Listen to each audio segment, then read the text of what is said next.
Damai sejahtera Allah yang melampaui segala akal, itulah kiranya yang memelihara hati dan pikiranmu di dalam nama Yesus Kristus Tuhan kita. Amin. Jemaat yang dikasihi Tuhan Yesus Kristus, di dalam peringatan hari kematian Tuhan Yesus hari ini, kita disapa oleh firman Tuhan dari Injil Matius pasal 27 ayat 45 sampai ayat 56. Saya akan membaca untuk kita semua. Mulai dari jam 12, kegelapan meliputi seluruh daerah itu sampai jam 3. Kira-kira jam 3, berserulah Yesus dengan suara nyaring, "Eli, Eli, lama sabachthani." Artinya, "Allahku, Allahku, mengapa engkau meninggalkan aku?" Mendengar itu, beberapa orang yang berdiri di situ berkata, "Ia memanggil Elia." Dan segeralah datang seorang dari mereka. Ia mengambil bunga karang, mencelupkannya ke dalam anggur asam, lalu mencucukkannya pada sebatang buluh dan memberi Yesus minum. Tetapi orang-orang lain berkata, "Jangan, baiklah kita lihat apakah Elia datang untuk menyelamatkan dia." Yesus berseru pula dengan suara nyaring, lalu menyerahkan nyawanya. Dan lihatlah, tabir bait suci terbelah dua dari atas sampai ke bawah, dan terjadilah gempa bumi, dan bukit-bukit batu terbelah, dan kuburan-kuburan terbuka, dan banyak orang kudus yang telah meninggal bangkit. Dan sesudah kebangkitan Yesus, mereka pun keluar dari kubur, lalu masuk ke kota kudus dan menampakkan diri kepada banyak orang. Kepala pasukan dan prajurit-prajuritnya yang menjaga Yesus menjadi sangat takut ketika mereka melihat gempa bumi dan apa yang telah terjadi, lalu berkata, "Sungguh, ia ini adalah Anak Allah." Dan ada di situ banyak perempuan yang melihat dari jauh, yaitu perempuan-perempuan yang mengikuti Yesus dari Galilea untuk melayani dia. Di antara mereka terdapat Maria Magdalena dan Maria ibu Yakobus dan Yusuf dan ibu anak-anak Zebedeus. Demikianlah firman Tuhan. Saudara-saudara yang dikasihi Tuhan Yesus Kristus, hari ini di dalam peringatan kematian Tuhan Yesus atau yang sering kita kenal Jumat Agung, kita masih tetap melaksanakannya di dalam kondisi keprihatinan, karena sampai saat ini kita belum bisa berkumpul sebagaimana harusnya di gereja, di rumah Tuhan, tetapi kita masih tetap melakukannya di rumah kita masing-masing. Kiranya itu tidak mengurangi semangat kita dan juga tidak mengurangi iman kita untuk selalu setia dan percaya kepada Tuhan Yesus. Di dalam peringatan kita hari ini, melalui nas yang telah kita baca tadi, sedikitnya ada 4 hal yang perlu kita renungkan bersama. Yang pertama adalah seruan dari Tuhan Yesus yang berkata, "Eloi, Eloi, lama sabachthani," yang artinya, "Allahku, Allahku, mengapa engkau meninggalkan aku?"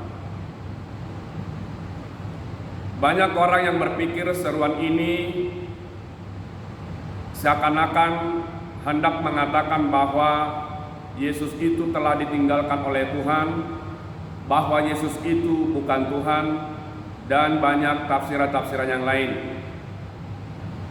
Tetapi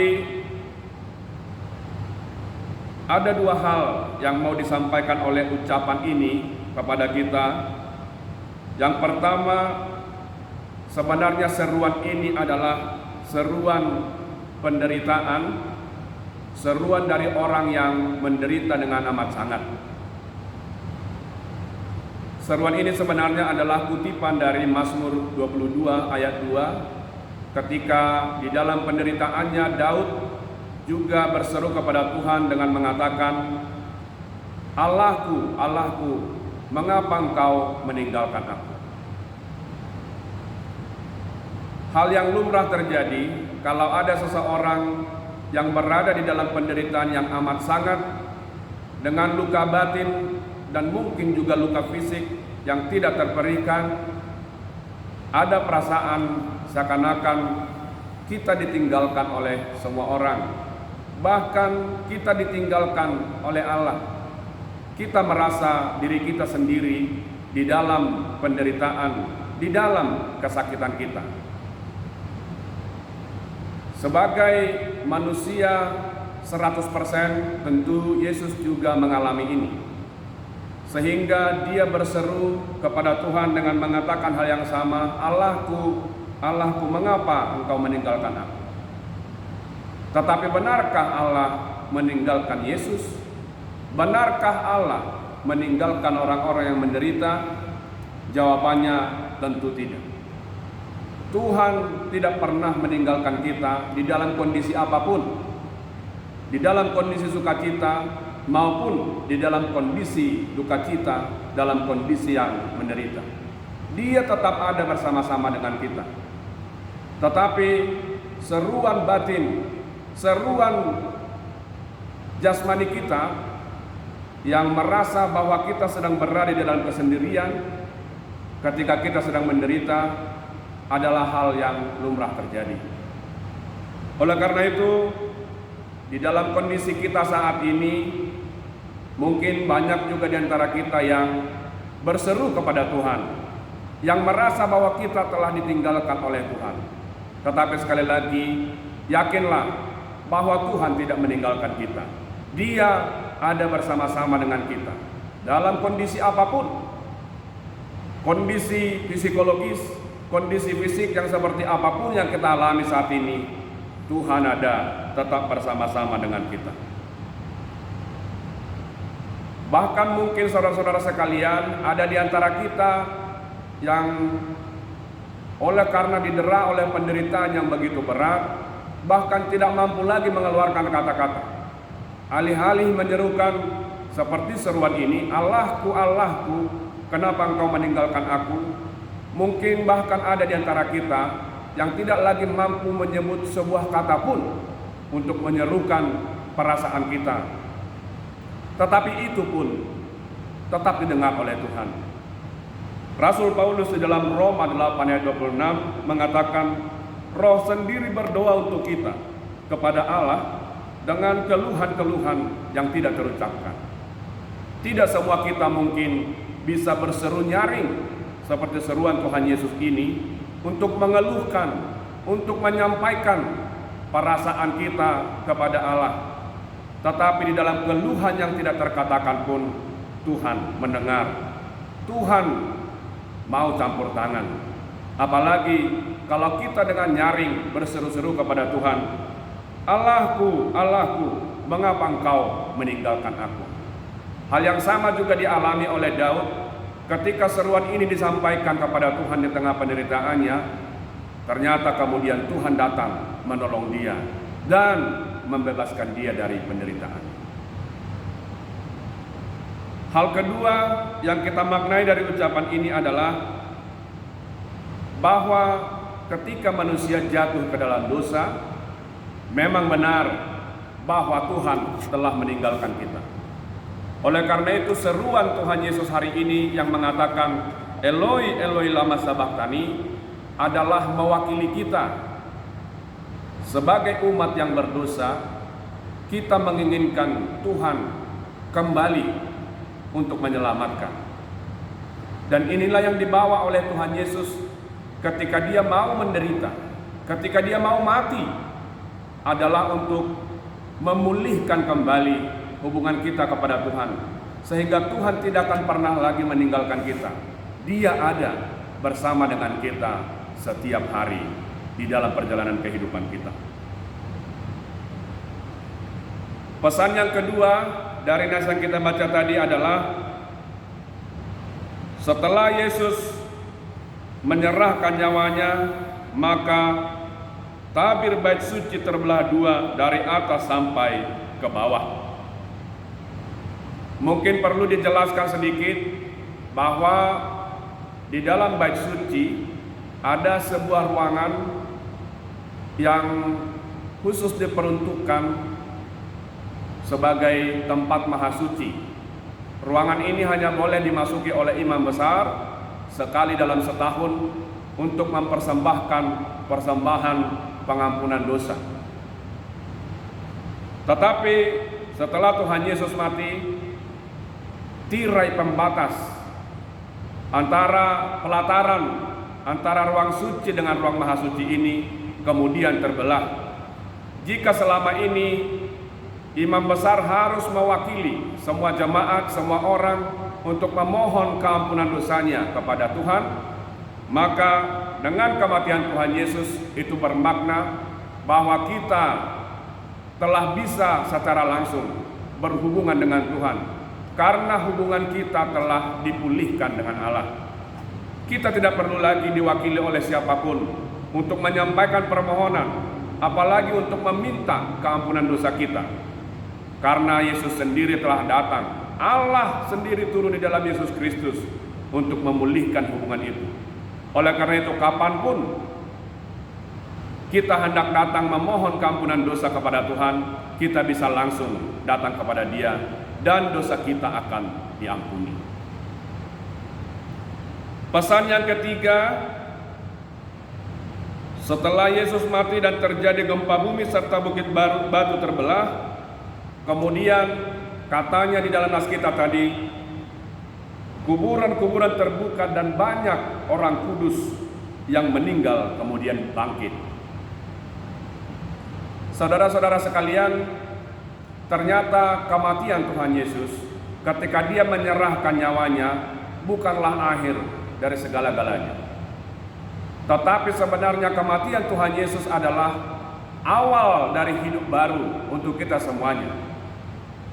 Karena ketika Yesus mati untuk menebus kematian kita, untuk menebus kita dari maut, maka hal itu secara langsung terjadi dengan kesaksian dari Injil Matius. Orang-orang kudus yang meninggal kemudian bangkit. Oleh karena itu kematian Tuhan Yesus, peringatan kematian Tuhan Yesus hari ini memberi makna kepada kita bahwa Yesus mati untuk membangkitkan kita semua. Dengan kematian Tuhan Yesus, kematian kita telah digantinya. Kita yang harusnya mati telah diganti oleh Tuhan Yesus, dan yang menjadi bagian kita sekarang adalah hidup dan kebangkitan. Bukan hanya di dalam kebangkitan di masa eskatologis, di masa yang akan datang, tetapi sebenarnya kebangkitan itu juga sudah harus kita alami mulai dari sekarang. Ketika kita memperingati hari kematian Tuhan Yesus, maka kematian itu juga hendaknya membangkitkan kita kembali di dalam kehidupan kita sekarang. Oleh karena itu, aminkanlah ke dalam dirimu, saudara-saudara sekalian. Katakan bahwa ketika Yesus hari ini mati untuk saya, maka saya harus bangkit kembali. Biarlah orang-orang yang hari ini masih bekerja, bangkitkanlah kembali semangatmu. Karena Yesus telah mati untuk Anda. Untuk orang-orang yang sedang berdiam di rumah, bangkitkanlah juga semangatmu. Sebab hari ini Yesus telah mati untuk Anda. Untuk orang-orang yang sakit, bangkitkanlah kembali semangat dan pengharapanmu bahwa engkau akan sembuh. Karena Yesus telah mati untuk sakit penyakitmu. Oleh karena bilur-bilurnya, kita semua, Anda yang sedang mengalami sakit penyakit hari ini akan disembuhkan. Untuk orang-orang yang sedang berduka, orang-orang yang kehilangan orang-orang terkasih, oleh karena Yesus telah mati hari ini untuk Anda, bangkitkanlah kembali semangatmu. Lihatlah bahwa semua terbaharukan oleh Yesus. Hidup kita tidak akan pernah sama lagi, karena Yesus telah bangkit, telah mati untuk kita. Dan Dia telah mengawali sebuah era baru, era kebangkitan, era di mana kita harus berjalan terus karena Yesus telah mati untuk menggantikan kita. Yang keempat, yang terakhir, pengakuan kepala pasukan dan prajurit-prajurit. Setelah Yesus mati, dan melihat peristiwa-peristiwa ajaib di alam, yaitu gempa bumi, bukit-bukit terbelah, kegelapan meliputi alam semesta. Kemudian muncullah pengakuan dari kepala pasukan dan para prajurit yang mengatakan, sungguh ia ini adalah anak Allah. Saudara-saudara sekalian, pengakuan bahwa Yesus adalah Tuhan sebenarnya tidak pernah datang dari akal atau dari diri seseorang. Pengakuan akan ketuhanan Yesus hanya datang dari satu hal, yaitu dari Roh Kudus. Di dalam 1 Korintus 12 ayat 3, Rasul Paulus mengatakan, tidak ada seorang pun yang mampu mengaku Yesus itu Tuhan selain Roh Kudus. Oleh karena itu, pengakuan kepala pasukan dan para prajurit di sini sebenarnya bukan pengakuan yang datang dari dalam diri mereka, tetapi harus kita yakini itu juga adalah pekerjaan Roh Kudus. Oleh karena itu, kita orang-orang yang telah ditebus dan diselamatkan oleh Yesus Kristus dalam kematiannya, bukankah kita seharusnya juga tetap di dalam pengakuan yang seperti ini? Sungguh, ia ini adalah anak Allah. Jika kepala pasukan dan para prajurit itu hanya melihat keajaiban yang hanya sedikit itu, mereka kemudian mengaku bahwa Yesus adalah Tuhan. Bukankah kita yang sudah mengalami keajaiban-keajaiban selama hidup kita ini tetap di dalam ketaatan, di dalam kesetiaan mengaku bahwa Yesus adalah Tuhan? Sekalipun dia mati, tetapi dia akan bangkit kembali. Dia adalah benar-benar Tuhan. Sekalipun dia benar-benar 100% menjadi manusia, tetapi sebenarnya dia juga Tuhan 100%. Oleh karena itu, kondisi seperti apapun yang kita alami saat ini, jangan sampai memadamkan iman kita, jangan sampai mematahkan semangat kita, apalagi sampai menjauhkan kita dari Tuhan. Tetapi biarlah di dalam kondisi yang seperti sekarang, kita tetap di dalam pengakuan ia adalah anak Allah, ia adalah Tuhan, penguasa alam semesta yang mampu menyelamatkan saya. Jika dia mampu menyelamatkan saya di dalam kehidupan masa depan, bukankah ia juga mampu menyelamatkan kita di dalam kehidupan kita sekarang? Oleh karena itu, hadirlah dan masuklah Roh Kudus ke dalam hati kita masing-masing. Sambutlah dia di dalam hatimu, sehingga kita tetap di dalam pengakuan yang mengatakan Yesus adalah Tuhan.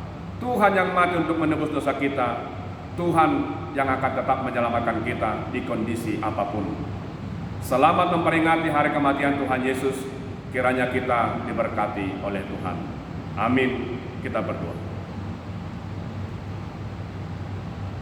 Terima kasih Tuhan, Engkau telah turun menjadi manusia, bahkan Engkau mengambil rupa seorang hamba agar kami diselamatkan dan dipermuliakan. Kami yang harusnya mati karena dosa-dosa kami telah membawa kami ke dalam alam maut, tetapi hari ini Tuhan mau menggantikan kami.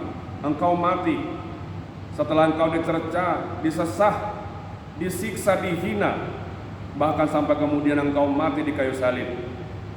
Biarlah kami merenungkan itu, menyambut itu sebagai awal dari keselamatan kami, bahwa kami tidak akan lagi mati, tetapi akan hidup, karena Tuhan telah menggantikan kami. Hari ini kami disapa oleh firman-Mu, agar kami di dalam kondisi hidup seperti apapun, benar-benar meyakini bahwa Tuhan tidak pernah meninggalkan kami, karena Engkau selalu berada di sisi kami untuk menolong, untuk menopang, bahkan untuk memenangkan kami. Oleh karena itu, biarlah peringatan kami hari ini membangkitkan kami kembali, membangkitkan semangat kami, membangkitkan harapan kami. Sesulit apapun kondisi kehidupan kami, sesakit apapun sakit penyakit yang kami derita, tetapi kami dibangkitkan oleh karena Yesus telah mati menggantikan kami.